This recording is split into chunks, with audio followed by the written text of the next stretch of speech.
Bienvenidos a Anauco Informa. Hoy vamos a tocar un tema que ha sido consulta recurrente de nuestra comunidad. Se trata de una pregunta que ronda nuestras redes. ¿Por qué si yo vivo o resido en el extranjero y tengo una vivienda alquilada en España, por qué termino pagando más impuestos que los españoles? Bueno, hoy hemos querido invitar a un experto, hemos querido invitar a David Ross, quien es el responsable fiscal de la firma TKL y nos va a cubrir todas estas dudas. Se va a dirigir a esta comunidad que tanto ha demandado saber un poco más de este tema. Gracias, David, por aceptar nuestra invitación. La comunidad que sigue nuestras redes en Anauco va a estar muy, muy satisfecha de tenerte acá. A ti, Roberto, y a Nauco por darme el espacio y, oye, poder ser útil para vuestra comunidad y resolver algunas dudas Sí. que la gente tiene. A ver, David, para entenderlo todos en un lenguaje que el que no es abogado lo pueda comprender, lo pueda captar, ¿qué es lo que está pasando? O sea, ¿por qué la gente surge esta pregunta? Si una persona tiene un inmueble en España, pero vive en otro país, ¿por qué termina pagando más impuestos cuando lo alquila que un español? ¿Cuál es la razón de esto? Tienes razón, vamos a intentar explicarlo de una forma asequible porque los impuestos precisamente no son lo más agradable, ¿no? Sí. Aunque nos afectan a todos, por supuesto.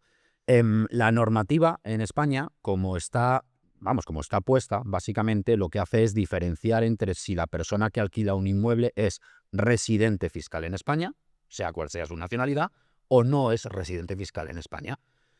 Y en concreto, cuando no es residente fiscal en España y sí en la Unión Europea, digamos que tiene una tributación diferente a la de los españoles, ¿vale? Digamos que todos podemos tener una casa alquilada y básicamente lo que ganamos son los ingresos menos los gastos. Nos pagan de alquiler 2.000 euros al mes, tenemos 500 de gasto, ganamos 1.500 euros al mes. Hasta ahí perfecto.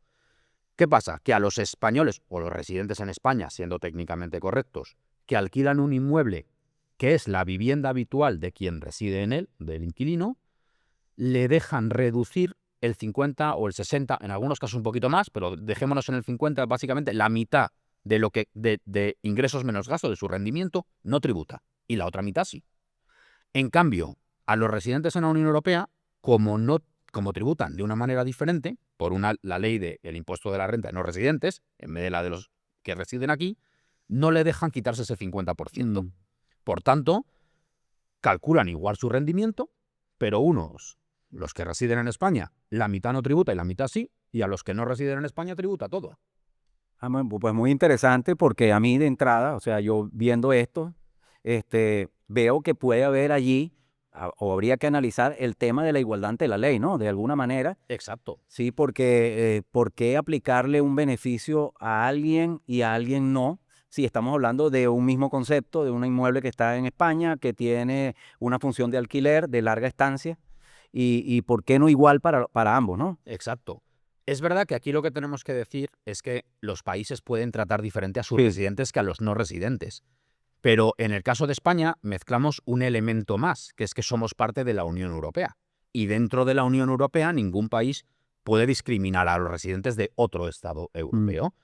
Entonces, a la resolución que llegamos es que esta discriminación entre residentes en España y residentes en Francia, en Alemania o en Holanda puede ser contrario a la libre circulación de capitales, porque el incentivo para poner una vivienda en alquiler de un holandés es diferente que la de un residente en España, porque tributa más.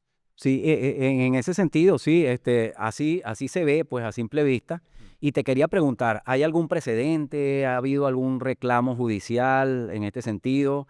Porque entiendo que tienen que ser el que quiera, pues, hacer revisar su caso en un órgano jurisdiccional, tiene que hacerlo individualmente. Sí, en el caso bueno, en España las reclamaciones contra Hacienda son de cada uno. De hecho, Sí. estas resoluciones de la Unión Europea, aunque no son firmes y digamos que automáticamente no generan una devolución, Importantes. sí lo que dicen es que ha habido un trato discriminatorio.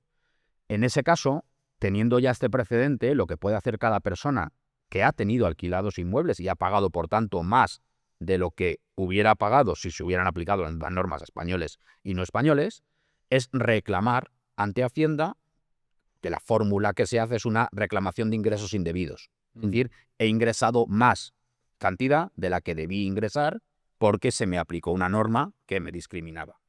Perfecto, mira, y para que todo el mundo tenga muy claro, por lo que veo, es un perfil muy específico de persona que pudiera pues alegar esto. Entiendo que tiene que residir en un país de la Unión Europea o del espacio económico europeo. Exacto. Tiene que residir necesariamente ahí, no importa la nacionalidad. Puede ser un venezolano que reside en Portugal y que tiene una vivienda alquilada en España. Y Exacto. aplicaría, ¿no? Exacto. En este sentido. A efectos de tributos, para que los que nos están escuchando puedan saber si, oye, es mi caso o no es mi caso, creo que hay varios puntos que tienen que tener en cuenta. Uno, lo que importa en frente a los impuestos es la residencia fiscal. Como tú dices, la nacionalidad no es relevante. Puedes ser nacional en Arabia Saudí, en Venezuela o en Estados Unidos, pero si eres residente en Portugal, en Alemania o en Dinamarca, perteneces a la Unión Europea por residencia y, por tanto, podría ser tu caso. O al espacio económico europeo, que solo hay 3 países que estén en el espacio económico europeo y no sean Unión Europea, que son Liechtenstein, Islandia y Noruega. ¿Vale? 2. La vivienda tiene que estar alquilada no como alquiler turístico, sino como alquiler que Larga suponga estancia. la vivienda habitual del que reside. Larga estancia, eso es. Que es O sea, un tema que lo vamos a conversar otro día porque exacto. tiene una línea muy fina que hay que mirar. Lo que es larga estancia y corta estancia, la Exacto, diferencia hay entre muchos matices, muchos pero matices, digamos pero eso es otro tema. que quien tenga un inmueble alquilado para turistas ya sabe que no va a entrar en esta... Además que ya tiene un carácter más comercial, pues decirlo de alguna manera, que Exacto. Y ahí este incentivo, digamos, esta parte exenta de tributación no existe ni para los españoles ni para los extranjeros. Ahí no hay discriminación. Vale. Bueno, muchas gracias a todos por seguirnos. Les invitamos a continuar siguiendo nuestras redes, @Anauco. Y David, darte las gracias porque esto rondaba nuestra comunidad y creo que con lo que tú has expuesto, la gente va a quedar muy clara en este tema. A quienes invito a seguirnos y cualquier consulta a través de mensajes en nuestras redes, YouTube o Instagram. Muchas gracias, David, Muchas gracias a por ti, tu visita. Yanauco, y cualquier asunto que tengáis o dudas de fiscalidad, aquí estoy para resolverlo.